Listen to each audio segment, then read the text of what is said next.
I'd like to talk about kinetic theory. We've spent quite a bit of time talking about forms of energy, and in particular heat. And with heat, we've talked about temperature quite a bit. So now what we want to do is kind of use a magnifier. And in chemistry, we like to focus on the molecules or particles in a system and how do they behave.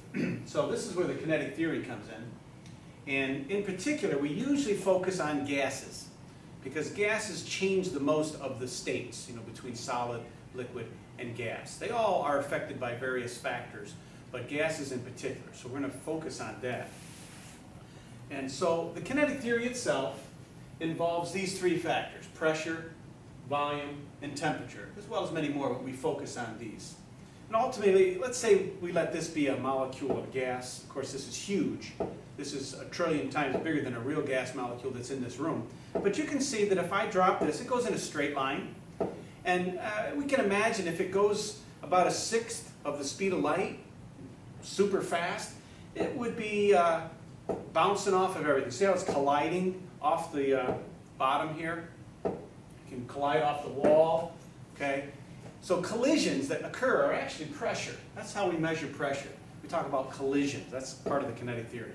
So straight line here. It also, if it bounced off the wall or if it had corners and stuff, this would kind of go randomly.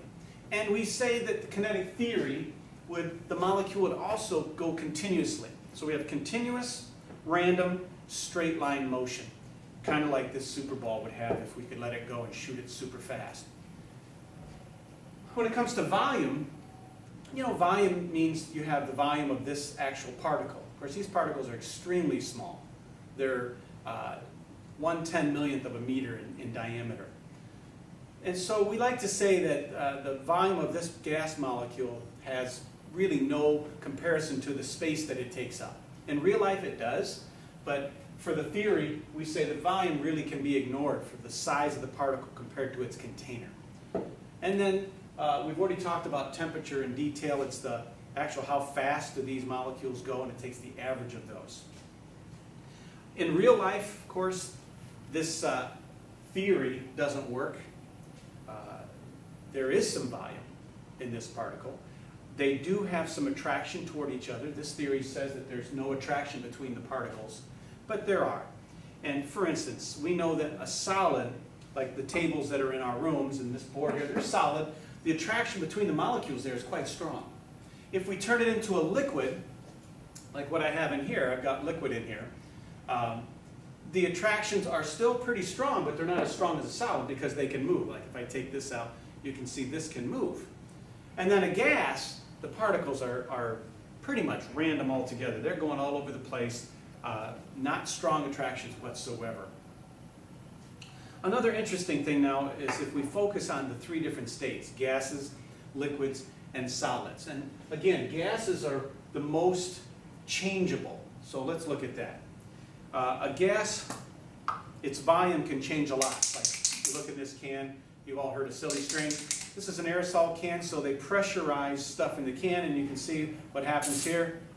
Okay, it comes flying out of there because there is a drastic volume change from being forced in this can to all of a sudden now it's open. And so the volume can expand greatly or contract greatly when we're talking about gases. When we're dealing with pressure, pressure is very simple. It's the force per unit area. So when I push on something, that is a force, that's pressure. But again, we like to think of pressure in terms of collisions, molecules hitting each other, colliding off the wall, and things like that. And the way we measure pressure is we use something called a manometer. This is a manometer, okay? So a YouTube manometer. I'm going to show you a couple different kinds. Right now, if you can see this, the water levels on each side are the same because this would be considered atmospheric pressure out here, the air pressure. But watch what happens. Even if I just push this in, it didn't move much, but you'll notice now we call this the gas pressure. It's contained. And outside is the atmospheric pressure. Notice that the gas pressure went down and the atmospheric side went up a little bit.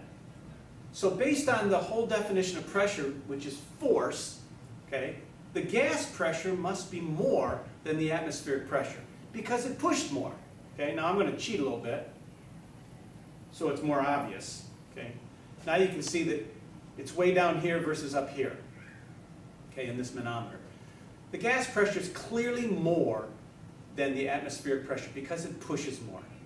Now we can actually take a difference here. We can actually measure the difference. And if we do that, we can actually calculate either the gas pressure or the atmospheric pressure as long as we have the pressure of one of those.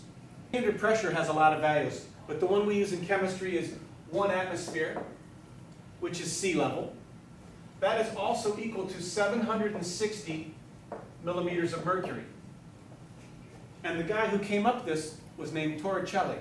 So that is also equal to 760 torr. And there's one more measurement that you'll find in your tires and on engines and a lot of other places. It is 101.3 kilopascals. And this is actually the metric unit here. All of these represent standard pressure. Why do we need it? So we compare things.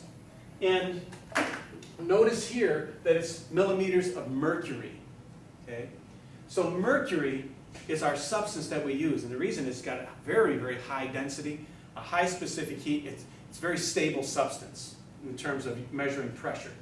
Unfortunately, we can't use it in a school laboratory. It is against the law.